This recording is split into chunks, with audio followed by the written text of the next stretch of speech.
नरेंद्र मोदी ने रविवार 9 जून को तीसरी बार प्रधानमंत्री पद की शपथ ली। उनके साथ 71 अन्य मंत्रियों ने भी शपथ ली। इनमें 30 कैबिनेट, 36 राज्य मंत्री और 5 राज्य मंत्री स्वतंत्र प्रभार भी शामिल रहे। एनडीए के सहयोगी मंत्रियों ने भी शपथ ली। टीडीपी के कोटे से मोदी कैबिनेट में 2 मंत्री शामिल किए गए हैं, लेकिन इस कार्यक्रम में टीडीपी सांसद चंद्रशेखर पेम्मासानी की शपथ थोड़ी अलग रही। देश के सबसे अमीर सांसदों में शामिल पेम्मासानी की शपथ में ईश्वर का जिक्र नहीं था। शपथ के बाद चर्चा शुरू हुई कि क्या ईश्वर का नाम लिए बगैर भी शपथ ली जा सकती है।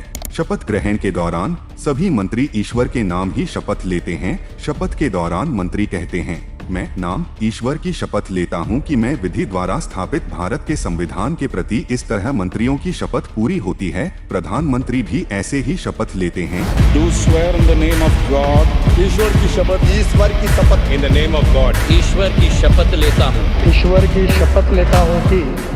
लेकिन रविवार को जब टीडीपी सांसद चंद्रशेखर पेम्मासानी ने शपथ ली तो उनके शब्द बाकी मंत्रियों से अलग थे। उन्होंने ये नहीं कहा कि मैं ईश्वर की शपथ लेता हूँ। चंद्रशेखर पेम्मासानी ने अपनी शपथ में ईश्वर या गॉड शब्द का इस्तेमाल नहीं किया। डॉक्टर से राजनेता बने पेम्मासानी ने मंत्रिपद की शपथ अंग्रेजी में ली। उन्होंने कहा, I, Dr. Pemmasani Chandrasekhar, do solemnly affirm that I will bear true faith and allegiance to the Constitution of India। यानी पेम्मासानी ने गॉड शब्द का इस्तेमाल नहीं किया। शपथ के बाद चर्चा शुरू हुई कि क्या ईश्वर का नाम लिए बगैर भी शपथ ली जा सकती है। यह शपथ पूरी मानी जाएगी। नियम के अनुसार संविधान में शपथ लेने के 2 तरीके बताए गए हैं। पहला भगवान यानी गॉड के नाम पर, दूसरा सत्यनिष्ठा के नाम है। यहाँ तक कि कोर्ट में दाखिल होने वाली याचिका में इस्तेमाल होने वाले एफिडेविट में इसी तरह लिखा जाता है।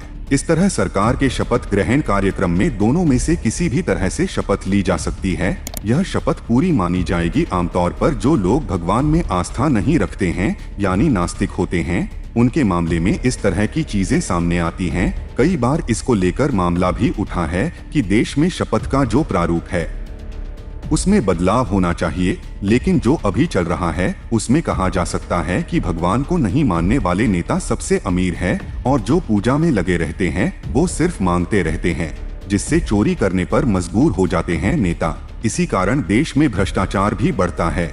भगवान को मानना और ना मानना ये व्यक्तिगत इच्छा होती है।